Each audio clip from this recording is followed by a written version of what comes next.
Hello అండి, నమస్తే అందరికీ. వెల్కమ్ బ్యాక్ టు మన ఇంటి ఛానల్. ఈరోజు నా వీడియోలో అయితే మీకు చూపించబోతున్న రెసిపీ చికెన్ కర్రీ అండి. చాలా సింపుల్గా ఈజీగా చేసుకునే ఈ చికెన్ కర్రీ అన్నంలోకైనా చపాతీలోకైనా సూపర్ టేస్ట్గా ఉంటుందండి. ఈ చికెన్ కర్రీ అనేది ఇవాళ చేసి చూపించాలనుకుంటున్నాను. నా వీడియో నచ్చితే లైక్ చేసి సబ్స్క్రైబ్ చేయండి. మరి ఆలస్యం చేయకుండా వీడియోలోకి అయితే వెళ్ళిపోదాము. ఈ చికెన్ కర్రీ కోసం నేనైతే అరకిలో చికెన్ తీసుకున్నాను. దానికోసం ఒక 4 పెద్ద సైజు ఉల్లిపాయలు, ఒక 2 టమాటాలు, ఒక 2 పచ్చిమిరపకాయలు కట్ చేసుకొని పొయ్యి మీద అయితే ఇలాగా బౌల్ అయితే పెట్టుకొని ఆయిల్ వేసుకొని చికెన్ సరిపడా 4 టేబుల్ స్పూన్లు ఆయిల్ వేసుకొని చక్కగా అయితే ఉల్లిపాయలు పచ్చిమిరపకాయలు ముందుగా వేయించుకోవాలి. అవి కొంచెం వేగిన తర్వాత కట్ చేసి ఉంచుకున్న టమాటాలను కూడా మనం వేసి చక్కగా వేగగా వేయించుకోవాలి. ఇలా ఉల్లిపాయ ముక్కలు, టమాటా ముక్కలు, పచ్చిమిరపకాయలు ఎర్రగా వేగిన తర్వాత కొంచెం వేగడానికి అయితే కొంచెం సాల్ట్ అయితే వేసుకోవాలి.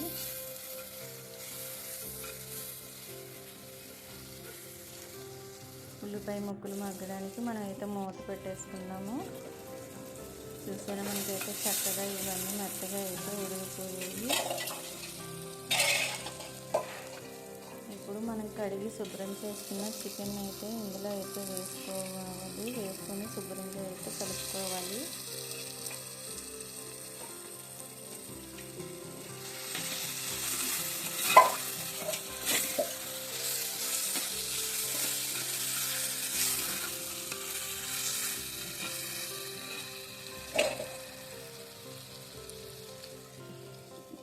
చికెన్ మగ్గడానికి మూత పెట్టి ఒక 5 నిమిషాలు ఉడికించాలి. తర్వాత మూత తీసి ఒకసారి చికెన్ అంతా బాగా అయితే కలుపుకొని ఫ్రెష్గా దంచుకున్న అల్లం వెల్లుల్లి పేస్ట్ ఒక 2 టేబుల్ స్పూన్లు అయితే వేసుకొని పచ్చివాసన పోయేంత వరకు వేయించుకోవాలి.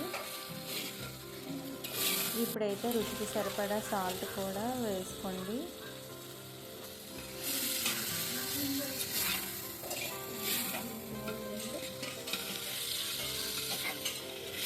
సాల్ట్ వేసుకొని బాగా సాల్ట్ అంతా కలిసేలాగా ఒక 5 నిమిషాలు అయితే మూత పెట్టి ఉడికించండి. మనకి ముక్క అనేది ఇప్పుడు సాఫ్ట్గా అయితే తయారైపోతుంది, ఉడికిపోతుంది మెత్తగాన.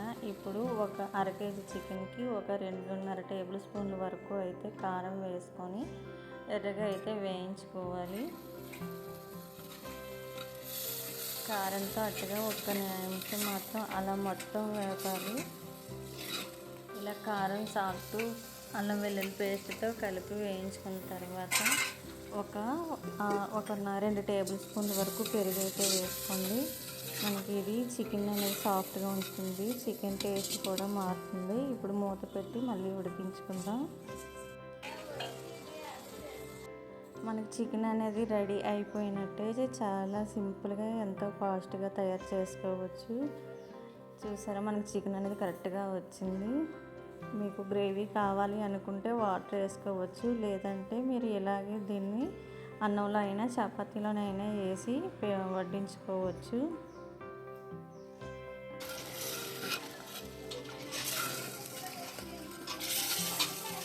మొత్తం చికెన్ అంతా ఒక్కసారి ఇలా అయితే కలుపుకొని మళ్ళీ ఒక్కసారి మూత పెట్టండి. మీకు ముక్క ఉడికిందో లేదో చూసుకొని 2 నిమిషాలతో ఉడికించుకోండి.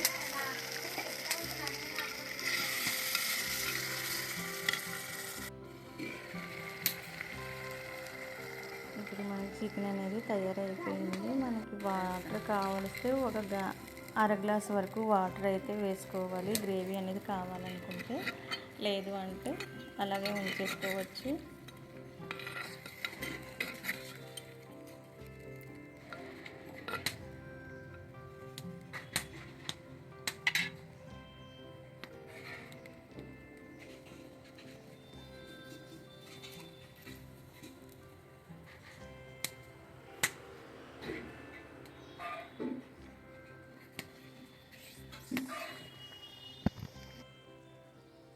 ఇప్పుడు పైన మనకు ఒక టేబుల్ స్పూన్ వరకు చికెన్ మసాలా కానీ లేదా గరం మసాలా గింజలు కానీ పొడి చేసి వేసుకోవాలి.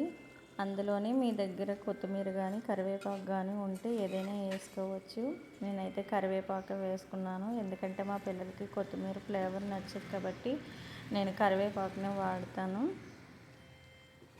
చికెన్కి కరివేపాకు ఫ్లేవర్ కూడా చాలా బాగుంటుంది. అంతేనండి, చికెన్ కర్రీ అనేది మనకి రెడీ అయిపోయింది. ఫ్రెండ్స్, నా వీడియో నచ్చితే లైక్ చేసి సబ్స్క్రైబ్ చేయండి. మీరు కూడా ట్రై చేసి ఈ వీడియో అనేది ఎలా ఉన్నదో నాకు కామెంట్లో అయితే చెప్పండి. లైక్ చేయడం మర్చిపోవద్దు, సబ్స్క్రైబ్ చేయడం మర్చిపోవద్దు. మీ సపోర్ట్ నాకు కావాలి. Thank you for watch.